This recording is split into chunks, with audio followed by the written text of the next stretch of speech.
Today we're going to review how to play the trumpet, how to hold the trumpet. So we're going to review the basics.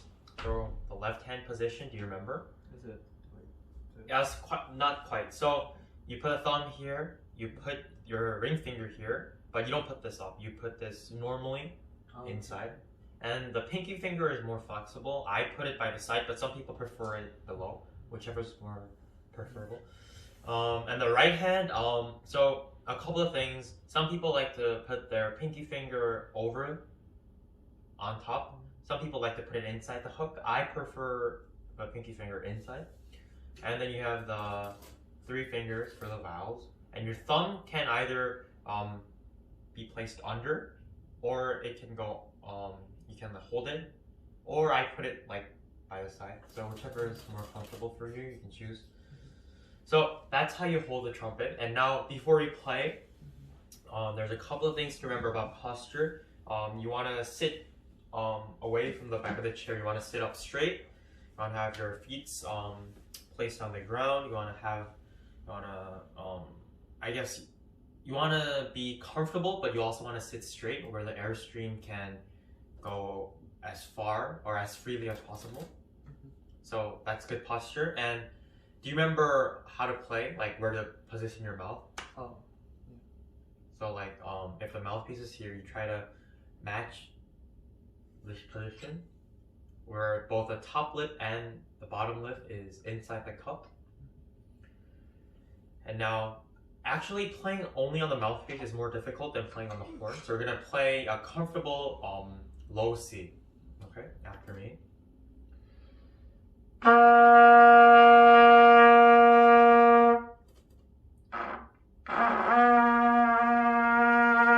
There you go, there you go.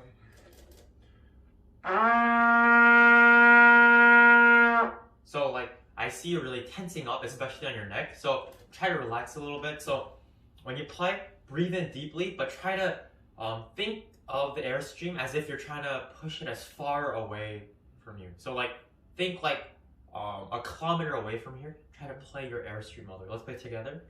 1, 2.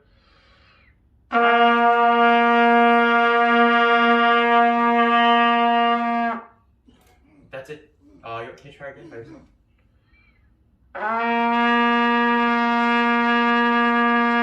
Oh, that's actually really good. Good job. You're still a little bit tense, but that's that happens to all beginners. So just try to constantly think of relaxing, but the sound is there. So let's play D, which is 1 and 3. Try to push your third valve slide a little bit out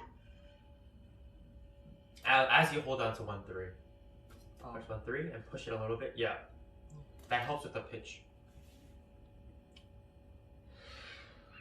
We're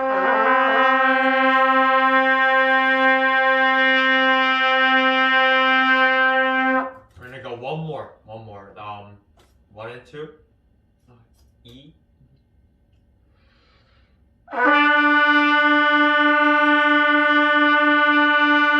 Okay, your note is a little flat. Do you remember what I told you about what we think when we play higher notes? Like faster air. Oh yeah. So you think of not necessarily more air, but faster air. So I guess in a sense, more air in a shorter period of time. So let's go from C again. We're gonna go C, D, E. We're gonna go 4 beats at a time. 1, 2, 3.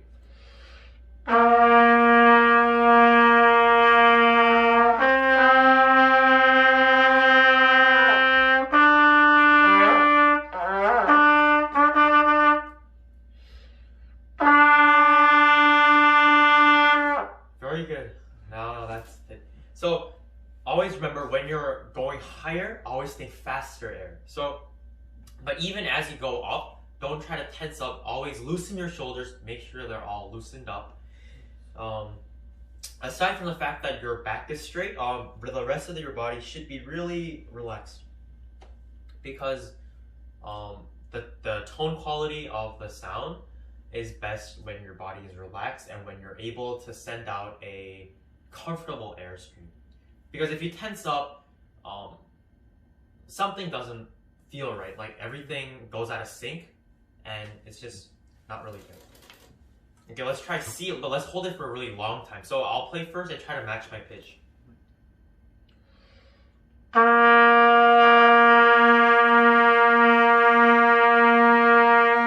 Keep playing.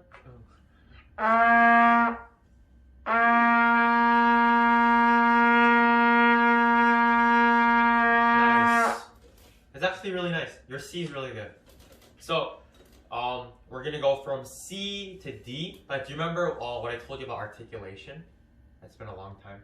So it's tonguing the note. So let's just go from C. We're gonna do C, but you know how a lot of times when you hear the notes, you hear a separation between the notes, like you hear that attack after each note. So that's what we call articulation or tonguing.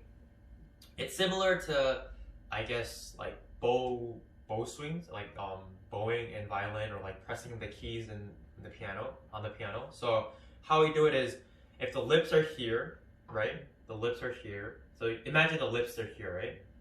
The lips are here. The tongue is attached to the back of the lips, right? Or the front.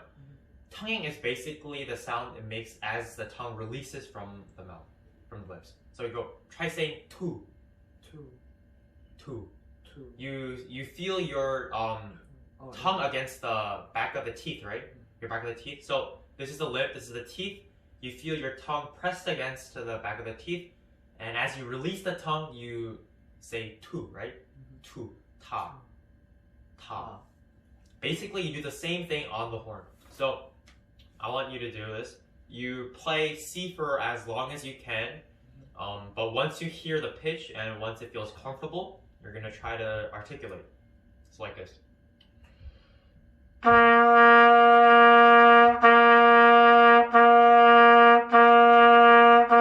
So what I'm doing here is I go ta ta ta. I'm gonna play the long note with you, and I'm gonna back off, and then I want you to try to do what I just did.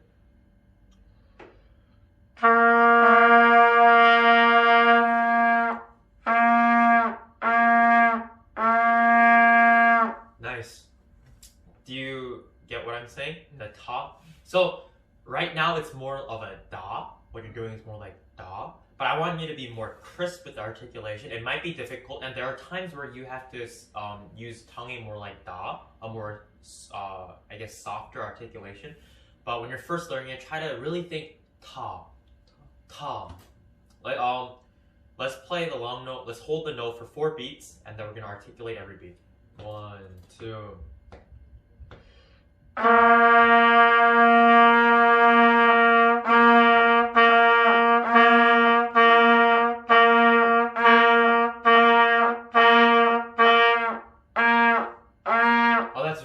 That's really good. That's much better. So I want, when you go home and when you practice on your own, if you have some spare time, what I want you to practice is, I want you to keep practicing playing these long notes, because it's really important to get that muscle memory. Because a lot of the trumpet is having the muscle memory in your lips, so that when you're learning these techniques like tonguing, slurring, or whatever it is, the pitch is always there. So you don't have, that's one less thing you have to worry about. So keep practicing long tones and practicing articulation. Now we're gonna practice articulation by going from C to D. So C and then D, right? Once you make that transition, we're gonna articulate in between. So I'm gonna demonstrate.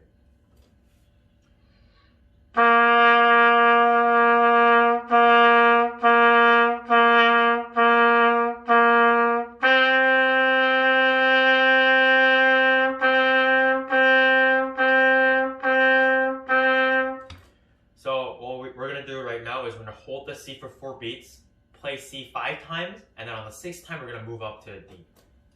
Let's play together. 1, 2, ready.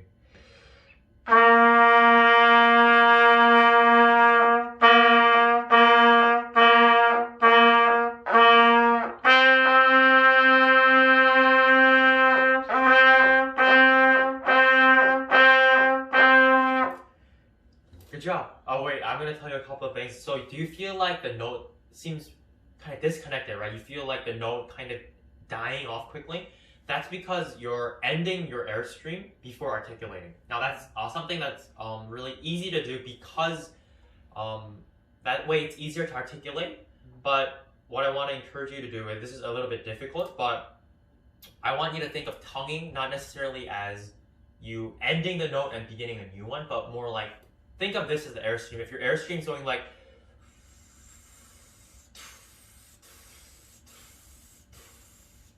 so it's like the airstream is consistently going forward.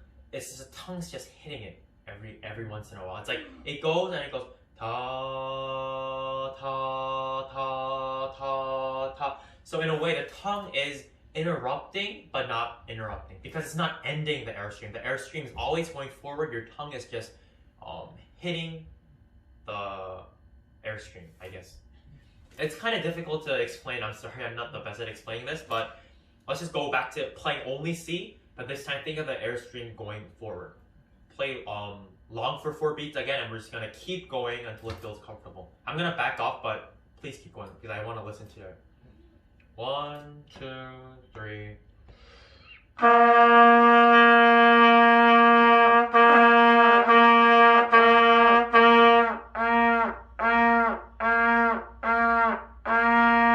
Oh, that already is a lot better. Do you hear the difference a little bit? It feels a little different, right?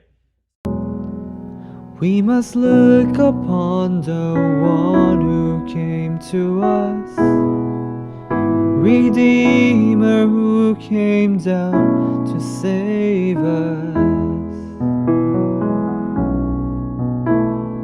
Jesus knows the hurt we feel inside our broken hearts. Close to us, our beloved Savior.